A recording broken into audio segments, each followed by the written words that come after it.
Everyone, welcome to the show. I have a bunch of Trump regrets to share, stories of Trump voters entering the find out phase. Before I jump into these stories, though, please do me a favor, hit the subscribe button below this video.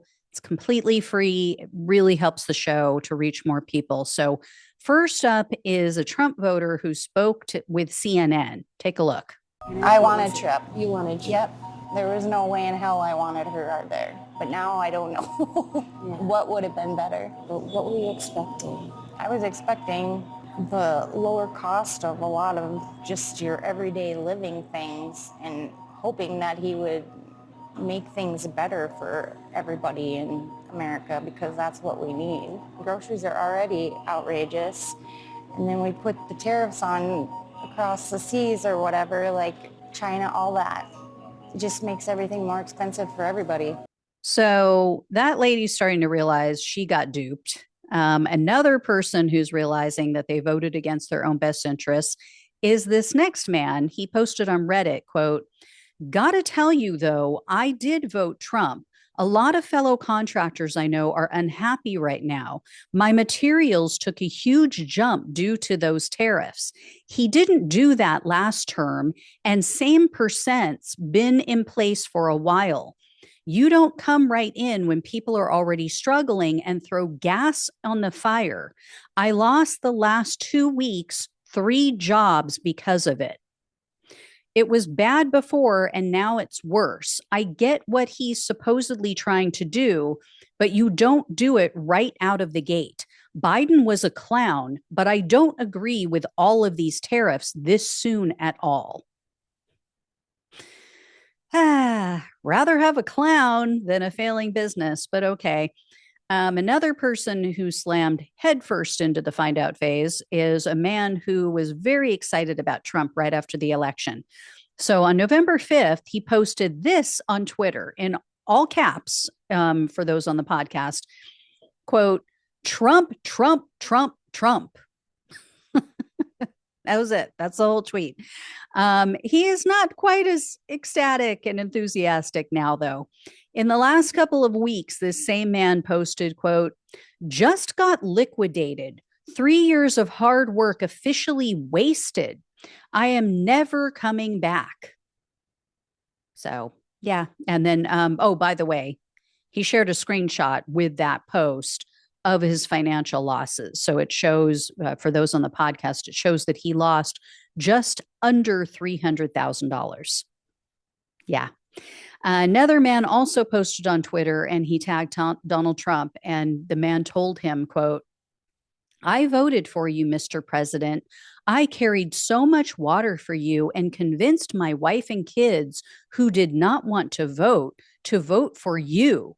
You are standing idly by as the market crashes. I lost more than 100K in 2 days. Do something. I am regretting my vote, sir." So we found the person who calls him sir. Anyway, I just love how these people call him sir, right? As if this self-absorbed Nepo baby has ever done anything worthy of respect. But anyway, this next person is just as delusional. They posted in a conservative Reddit group, quote, "I have a fairly robust education in economics, but I'm certainly not an expert. I've tried to keep thinking there are some very smart people behind these moves, but this is all making me uneasy. And I think what bothers me the most is that I get the sense I'm not being told the truth.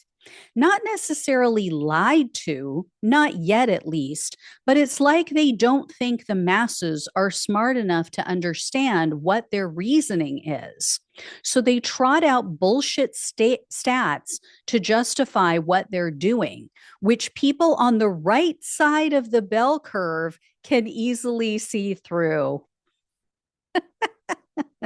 Yeah. Yeah, it's the people on the right side who can see through it, right? The people who believe in QAnon, the people who for years kept saying, "Trust the plan." That must be why the people on the right voted for a lifelong proven con artist, right? Must be why, poll after poll, the majority of Republicans think that Trump's tariffs are a great idea, while the vast majority of Democrats think it's a disaster. The hubris. Anyway, another Twitter user also shared how much they've lost since the inauguration. So they wrote, quote, I lost 208,000 since Trump became the president. I should have voted for Camilla. For those on the podcast, I pronounced it the way they wrote it. That's how they spelled her name. Kamila, not Kamala, Camilla. Anyway, this next Twitter user replied to Donald Trump in two separate posts on April 8th. The first one, he said, quote, you are destroying the market. This isn't what I voted for.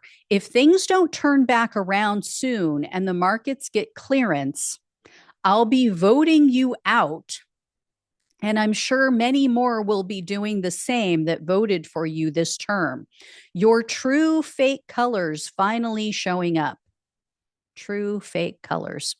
And I don't think he understands how elections work. Like, how are you going to vote him out? In another post, he replied to a video that Trump had shared of himself making his ridiculous Liberation Day announcement. Like, Trump shares this on Twitter as if it was such a great moment. I just want to share it with you all. This was like the best thing that's ever happened to the country. And the man was not impressed. We'll just leave it that way, put it that way. He told Trump, quote, you're such an attention whore. I voted you in like many others, and I will vote you out, as I'm sure many of your other supporters will do the same. You're a disgrace and a liar. You should be ashamed of yourself for lying to your supporters whom voted you in, believing in you. Again, I don't think this guy understands how our system of government works. As much as I wish he could and other people could vote him out, you can't vote him out, guy. It's too late. You made the mistake. Sorry. Sorry for all of us. Anyway, next up is another Twitter user who tagged Trump and wrote, quote, thank you for bankrupting me. I supported you. In fact, I voted for you in all three past elections. Now because of your ill thought out tariff policy and the needless market crash you brought on, I am insolvent and my life is over. Why did you have to do this? I hope this person is being hyperbolic. I hope they're not truly insolvent and their life is not over. But yeah, we did try to warn them all that he is a fake businessman. I mean, it takes skill, and not the kind you want, but it takes some sort of skill to bankrupt a casino. Like, you have to try really hard. Anyway, I will have more for you guys tomorrow. I definitely have more Trump regrets to share because they are coming in faster than I can share them at this point. People are not happy with their vote. All right. Thank you all so much for watching and listening. Please like, please share, and subscribe. Please donate if you can. Love you all. Take care. Talk with you soon.